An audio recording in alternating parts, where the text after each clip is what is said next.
memiliki ya, membeli itu memiliki ya, bukan menyewa. Melarang orang asing, ya nggak boleh, itu aturannya begitu. Jadi kalau ada yang menjual, mereka itu melanggar hukum, ketentuannya. Tapi masalahnya sekarang, apakah hukum itu bagus atau tidak, ya?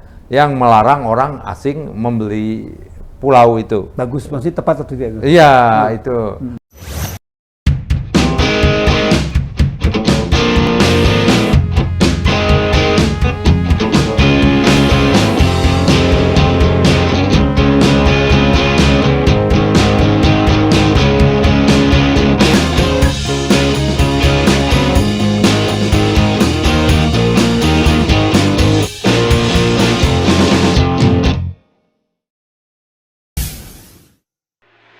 Bismillahirrahmanirrahim. Assalamualaikum warahmatullahi wabarakatuh. Pemirsa Masumi TV, dimanapun berada dari Sabang sampai Merauke, kita jumpa lagi siang hari ini untuk bincang-bincang tentang suatu hal ini terkait dengan penjualan pulau-pulau.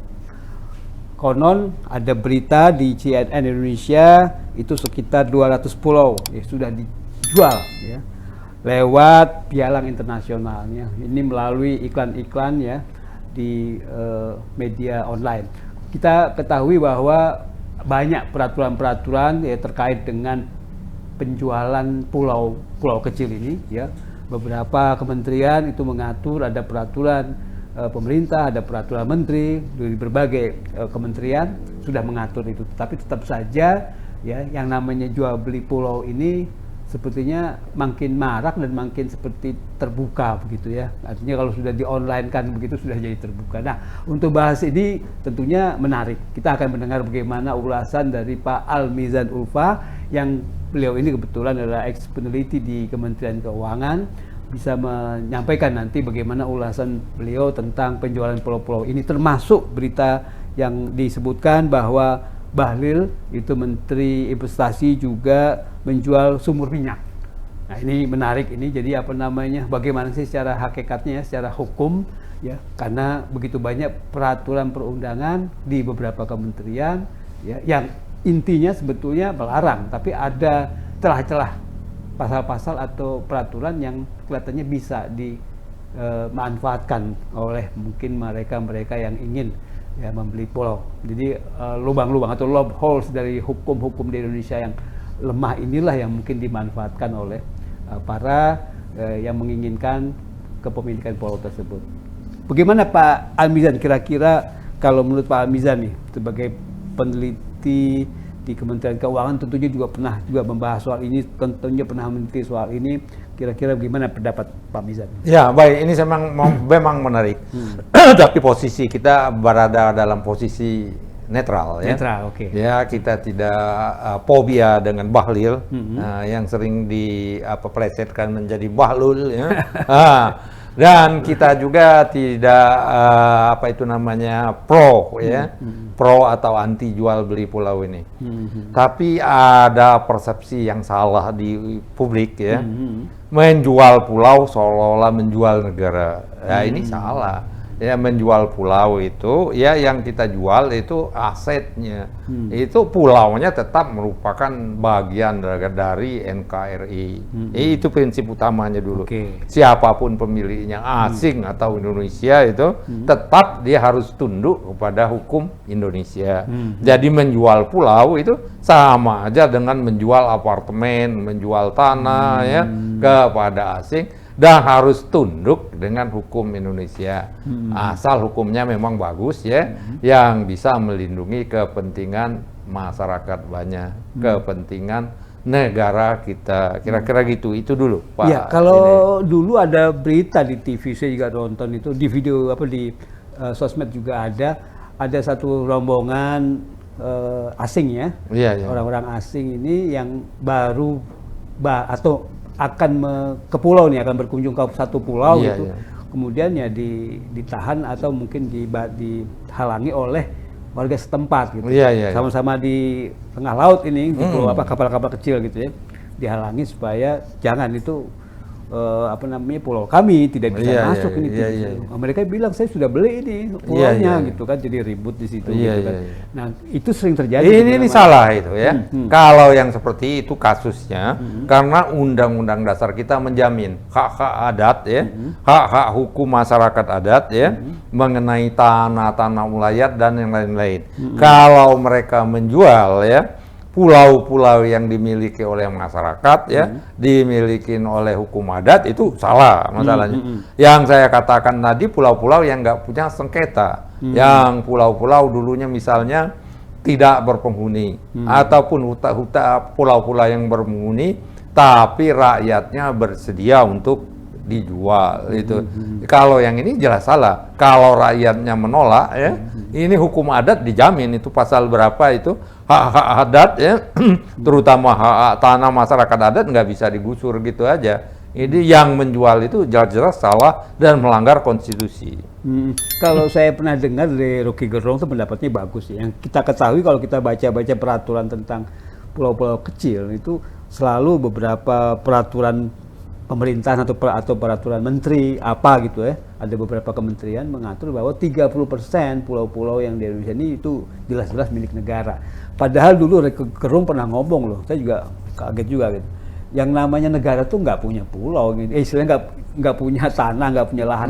Itu semuanya itu memang bagian daripada negara. Fungsi negara bukan menguasai dalam pengertian memiliki lahan itu, tapi membagi-bagi kan gitu istilahnya. Membagi-bagi dalam pengertian ya bisa investasi, bisa apa gitu ya, bukan dimiliki secara penuh gitu. Nah, kalau terkait dengan itu memang saya sependapat dengan Rocky Gerung kalau misalnya menyatakan bahwa memang negara fungsinya ya bagaimana supaya mencapai keadilan, membagi dengan cara menjual atau menginvestasikan atau apa kepada rakyatnya gitu ya, bukan kepada orang asing untuk apa gitu, bukan.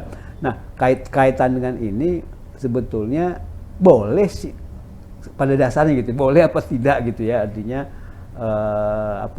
orang asing memiliki bukan hanya lahan. Kalau lahan jelas ya sama seperti apartemen tadi kalau analoginya. Tapi kalau misalnya pulau-pulau yang kebetulan juga banyak sekali berserakan di Indonesia ini gitu, pada dasarnya secara hukum atau secara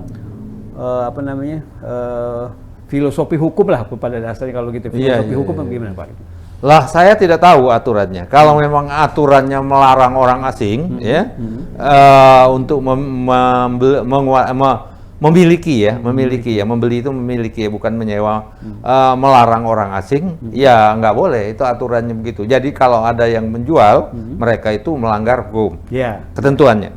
Tapi masalahnya sekarang, apakah hukum itu bagus atau tidak, ya, yang melarang orang asing membeli pulau itu. Bagus, maksudnya tepat atau tidak? Iya, itu. Apa bagus atau tidak, atau malah menimbulkan masalah, itu lain lagi. Kalau aturan hukum positifnya melarang, iya nggak boleh. Nggak boleh. Ya, tapi masalahnya untuk warga negara Indonesia sendiri, apakah boleh ya memiliki pulau pribadi, ya, yang kalau tadi dikatakan 30% pulau negara. Ini kita tahu itu banyak sekali pejabat-pejabat negara, ya, miliuner kita, ya, miliarder kita, yang punya pulau-pulau pribadi, ya, dan itu pulau itu 100% mereka kuasai. Apakah ini melanggar hukum? Ya, kalau melanggar ya ditegur seharusnya. Ya. Itu WNI itu ya? WNI. Iya, kalau memang itu ditegur. Tapi kenapa pihak-pihak yang memiliki otoritas bungkam saja? Mereka salah. Ya, mereka yang diberikan kewenangan untuk menegakkan aturan tapi tidak melakukan pekerjaannya menegakkan aturan, mereka yang salah sebenarnya. Itu kira-kira.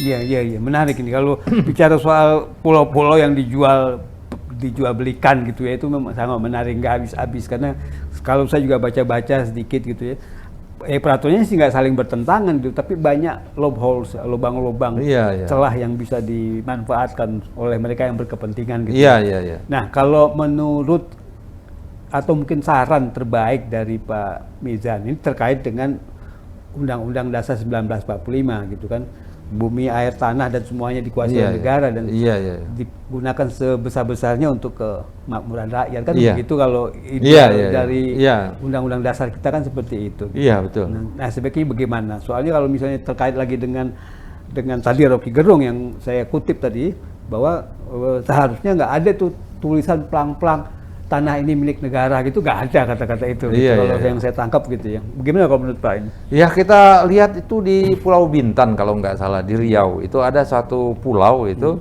yang dimiliki oleh Singapura ya. Ya, betul. Iya itu pulau itu Ya. apa itu dikelola demikian baik, dijadikan padang golf ya. Itu wisata ya? Iya wisata dan dia merupakan sumber air bersih bagi Singapura.